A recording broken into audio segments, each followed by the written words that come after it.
We're in the process of completing our deal with China. Opening up of a country is very important to us. We have numerous countries that have opened their doors, just made some incredible transactions, but we're going to have a very, very simple tariff for some of the countries. We have so many countries, you can't negotiate deals with everyone, so we'll have a straight, simple tariff of anywhere between 15 and 50%.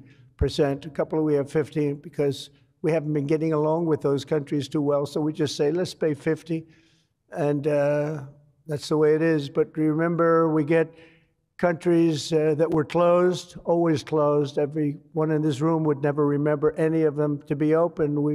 We've offered such a deal to the European Union, where we're in serious negotiations, and if they agree to open up the union to American businesses, then we will let them pay a lower tariff.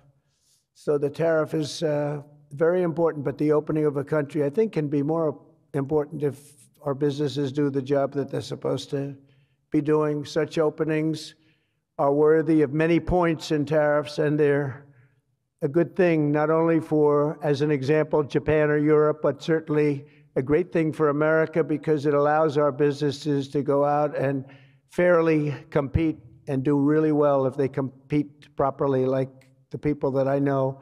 Everyone in this room practically I know has competed very successfully. I haven't seen any, and I know the losers just like I know the winners. I tell you, I don't see any of the losers here. But now if some of the countries that pay 25% or more on autos complain, remember that Japan was willing to pay upfront the $550 billion for that privilege of negotiating with the United States of America. And we're in the process of completing our deal with China. And as you know, the UK, we made a deal. It was a very good deal for everybody. Everybody's happy. It's always nice when everybody can be happy.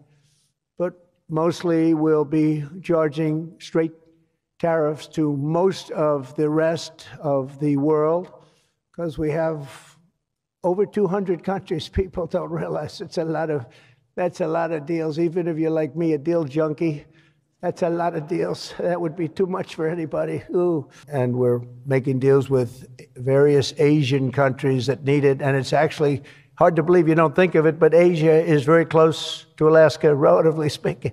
It's not the closest, but it is pretty much the closest when it comes to oil and gas and energy. And we're making some incredible deals. And he's producing low-cost energy. We're down to $64. I want to get it down a little bit further if we can. I don't know if the oil companies love that or not, but we want to have very inexpensive electricity so that you can power up the plants, because you need more electricity than any human beings ever in the history of the world.